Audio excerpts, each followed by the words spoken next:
Assalamualaikum warahmatullahi wabarakatuh. Kita beralih ke sejarah pemikiran atau sejarah intelektual. Jadi pada intinya sejarah itu sebenarnya menyangkut tiga hal karena memang berkaitan dengan tiga bentuk fakta. Jadi tiga bentuk fakta itu adalah mentifact, sociofact, dan artifact. Nah, seringkali memang sejarah pemikiran atau sejarah intelektual ini memang agak sukar ya untuk dilakukan penelitian karena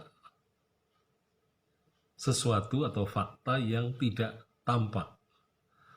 Jadi sebenarnya faktanya ada tetapi tidak bisa kelihatan. Ya.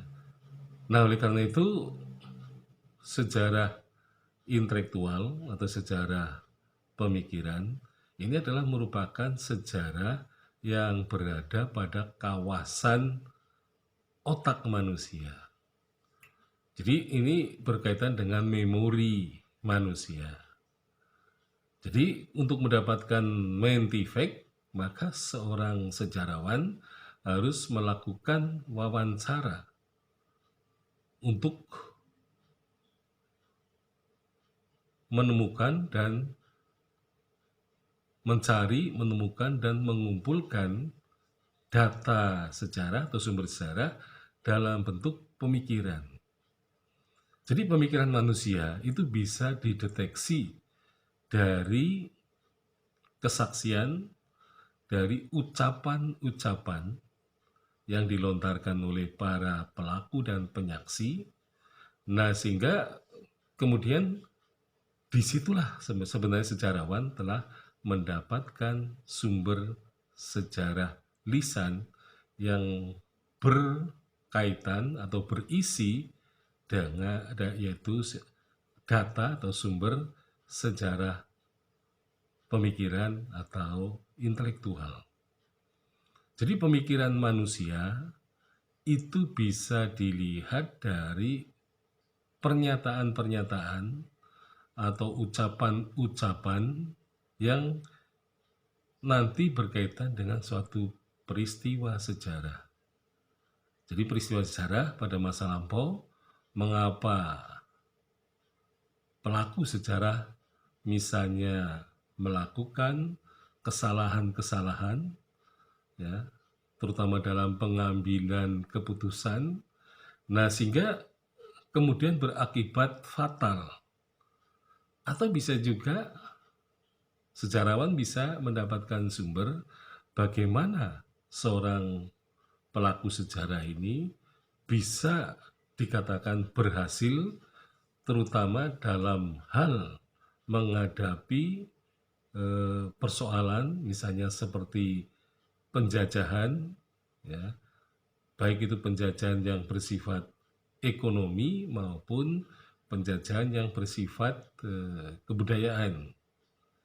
Jadi manusia atau sejarawan bisa membongkar pikiran-pikiran pada masa lampau melalui wawancara. Tetapi apabila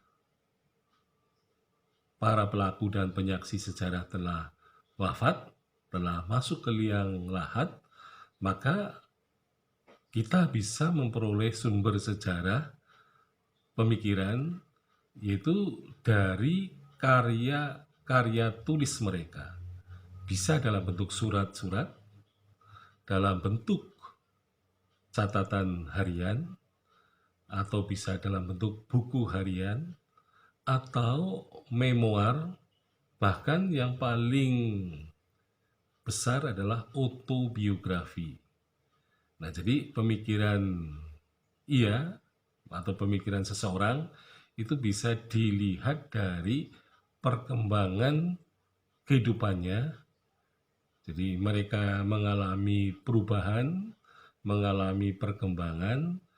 Nah, tentu saja ditempuh ya secara bertahap sedikit demi sedikit Nah, sehingga dari hal yang sedikit itu akan bisa ditemukan hal-hal yang berkaitan dengan bagaimana cara manusia itu berpikir, bagaimana manusia mempertimbangkan hal-hal yang berat, dan bagaimana manusia kemudian mengambil keputusan-keputusan yang tepat, terutama untuk menghadapi masalah-masalah yang mereka temui di dalam kehidupan ini. Sekian, Assalamualaikum warahmatullahi wabarakatuh.